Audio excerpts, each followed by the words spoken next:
Hey, it's Big John R. Buy, sell, trade, and give stuff away on Swap Shop. Saturday mornings at 7 on the Talk Station. Let's go straight to our guest, and I thank him for being with us, Congressman Walter Jones. And with that, Congressman, good afternoon. Sir. Thank you for joining us, sir.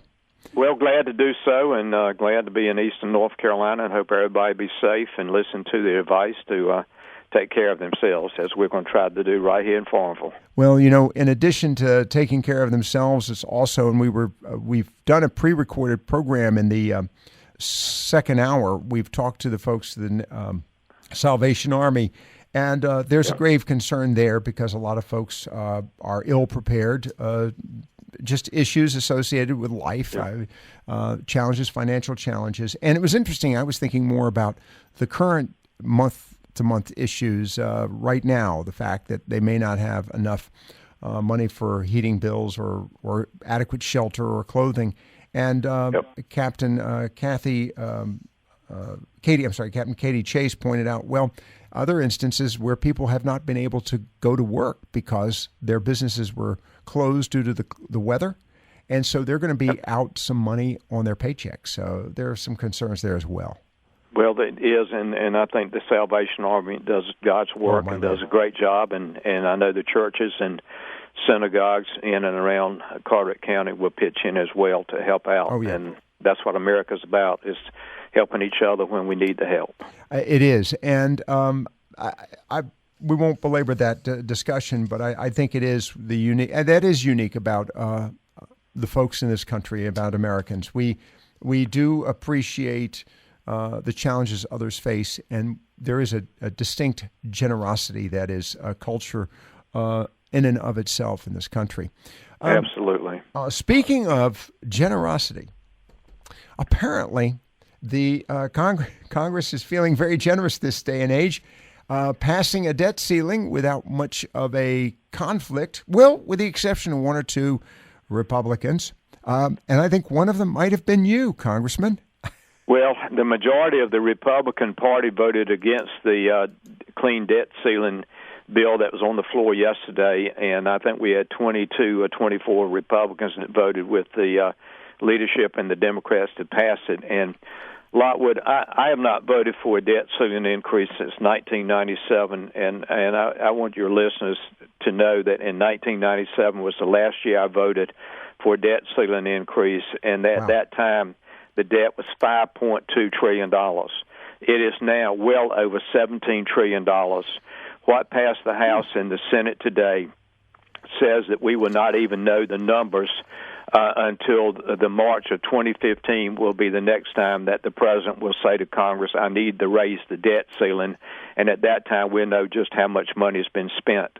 That is one reason I was on the floor yesterday complaining about the fact that we continue to spend billions of dollars in Afghanistan, very little oversight, and here we are going to borrow money, and every time we borrow money, meaning raise the debt ceiling, we continue to spend money to Afghanistan. It is absolutely unacceptable, and I am pleased to say to you and your listeners that we had a good vote from the majority of the Republicans who voted against it.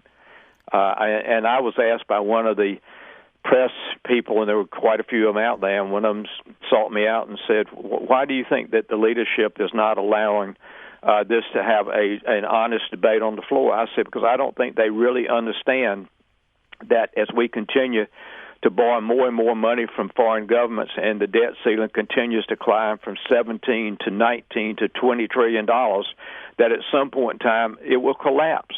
Well, as a matter of fact, I understand that, and I'm trying to remember if it was somebody from the CBO or the Treasury that noted that this debt ceiling now basically represents, I think it was 72% or 74% of the national GDP.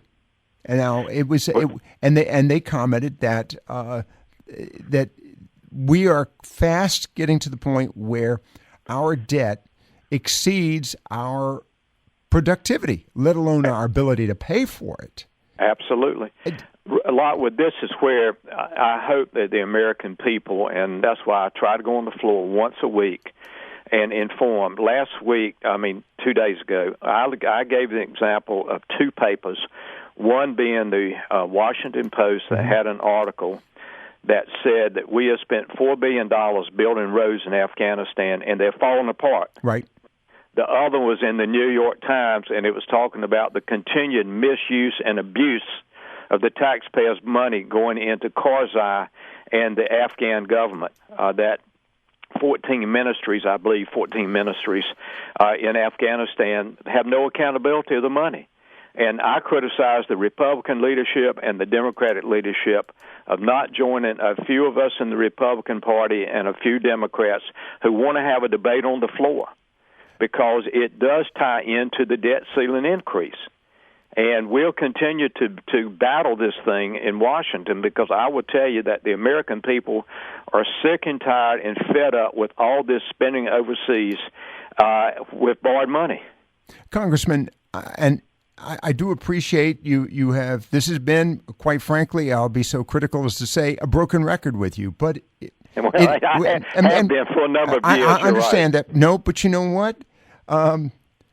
It's to be fair, and to I shouldn't say to be fair, but to your credit, your approach has not changed. Yet if you will, the universe has changed, and now we're looking at a $17 trillion debt ceiling. I mean, it's a number that really, it's just words, quite frankly. And now all of a sudden, your constant complaints and fears, they have. I know that we've disagreed, you and I, on this issue of whether we should have gone in Iraq and Afghanistan, but that's aside. What we are doing now is just pouring money down a rat hole, and I think you will appreciate my saying that. And when you add that to the debt, now it won't necessarily greatly alter the debt ceiling, but it is, if you will, part of the debt ceiling system. It's systemic. It's just this is just the beginning. Well, we're good to go back to your point that we started this interview with. How about if you stop spending? We spent $1.5 trillion in Iraq and Afghanistan. That's out of 17. That's 1/17 of the national debt. How about taking a little bit of that money? Yeah. And the current obligation with this 10-year agreement, and I am going to introduce a resolution when we get back, and say that if Karzai does not sign the bilateral strategic agreement, that he keeps sticking his thumb in Uncle Sam's eye in 60 days, then Congress will have to vote to whether we fund it or not. I don't know how far I'll get with that, but this is the whole thing is. And in fact, there was another article in Reuters this week that said that the President Obama, he's got to get it from Congress, wants $300 million to make sure that when the troops start coming out, and they're not, we'll still have 10 to 15,000 there with a 10-year agreement.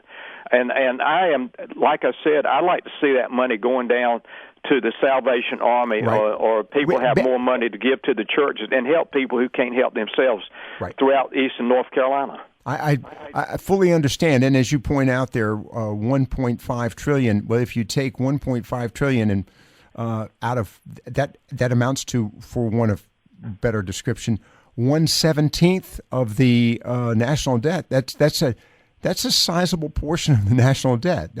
So to credit you on that, I won't belabor this discussion too much longer because I want to move to one other item related to Common Core. But, Congressman, there seems to be a growing dissatisfaction in the House among Republicans with the current leadership. Is there a possibility that there will be a change in leadership? And in that process, might there be an address to some of the concerns that you've constantly promoted? I would tell you that among my friends, and some of them are not as conservative as I am, but they're moderate to conservative, there is great concern that our leadership is not going in the right direction. And obviously we all have a primary, we all have an election. We run every 2 years, as you know, and your listeners know. And I would tell you that I think we need to change the leadership. I think we need to have leadership that is more policy-oriented than politically oriented. And when you talk about the policy of the growing debt and deficit of this country and the fact that we continue to expand the debt and the deficit, then we need to have a different debate in Washington. Our guest, Congressman Walter Jones, and thank you for being with us this afternoon. I'm not going to let him go quickly, but we've got a few more items, and then we'll wrap things up here. Sure. Congressman, I say this, I know exactly what you're going to tell me each and every time we talk, but I think it's important, and I want to credit you because in light of the national debt, that money is going somewhere, and you've been on this target nonstop. So I want to personally and publicly thank you for your focus on that. One other quick item: you have initiated legislation and expressed concern related to Common Core. That's a topic that's gotten a lot of discussion here in Eastern North Carolina. Your observation, sir? Well, with this is the same thing when under President Bush, we passed No Child Left Behind. This Common Core is the same thing in a way of the federal government trying to dictate and blackmail states, including North Carolina, to the fact that you have to accept our suggestion as to how to educate or you don't get federal dollars. I am opposed to the Federal Department of Education. That's the point you were making just a moment ago. Right. And I have joined my friends in Congress who have denounced Common Core standards for our education system. It is time to turn it back to the state and the local teachers and administrators and the parents. How much I don't want to use the word how much effort is behind this move? Is it just a small number of members of the House, or is there a growing frustration with this whole effort at centralized dictate of our education system? Well, I would tell you that very quickly that I joined my colleagues in this legislation, but the American Association of Christian Schools, Concerned Women for American Legislative Action Committee, Family Research Council, Homeschool Legal Defense Association, just so many different groups are coming out and saying this, again, is an overreach by the Federal Department of Education. They do not do a very good job of educating our children, and I am a product of the public school system, and I'm proud to say I am. But obviously, when I was in school, in high school, we didn't have a Federal Department of Education. Right.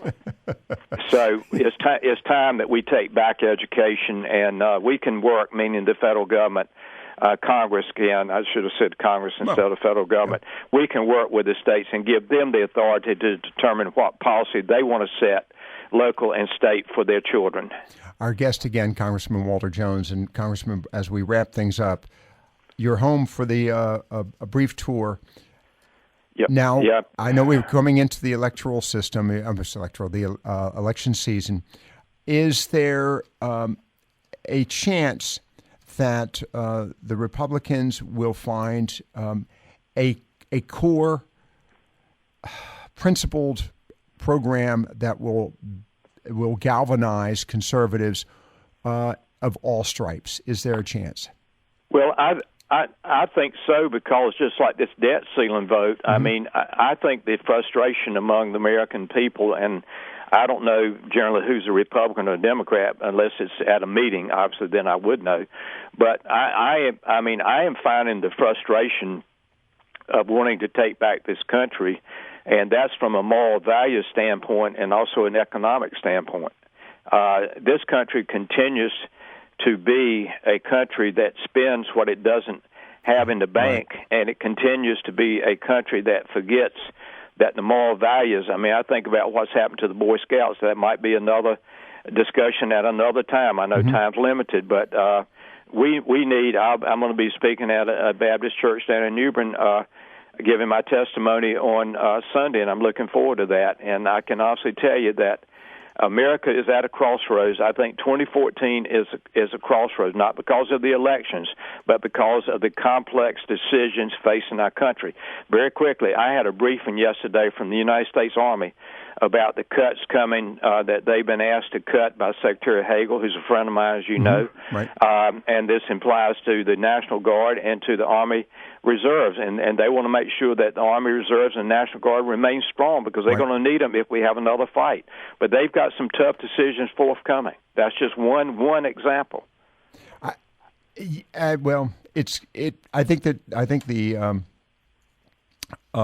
if you will, the topics and the focus this go around is going to be a lot more practical in the future. So to that point, I think, and the National Guard, and of course the Air National Guard in North Carolina has been, well, I wouldn't say it's been challenged or threatened, but there's talk of moving certain aircraft, and the question is, what are we doing with our National Guard, especially after their very successful endeavors in Operation Iraqi Freedom and Enduring Freedom? Well, and like what they've done a magnificent job. I think when the report comes out from the Secretary of Defense sometime in the spring, that means March, April timeframe, maybe early May, I think the National Guard will understand that they are appreciated, but they also, and the leadership in the Guard knows this in Raleigh and also Carteret County and across the state, that we're in a difficult budget situation, and you've heard me complain about it. I already have today, and I'll be very quick.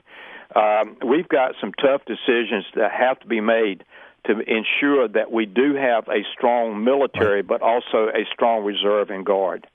Congressman Walter Jones, our guest this afternoon. Congressman, thank you very much on very short notice for taking the time to be with us today. Lockwood, thank you, and please, God, continue to bless our men and women in uniform. And thank you. We pray the same on your behalf as well. Thank you, Congressman. Thank you so much. Bye-bye. Bye-bye. Viewpoints on the talk station, FM 107, AM 1240.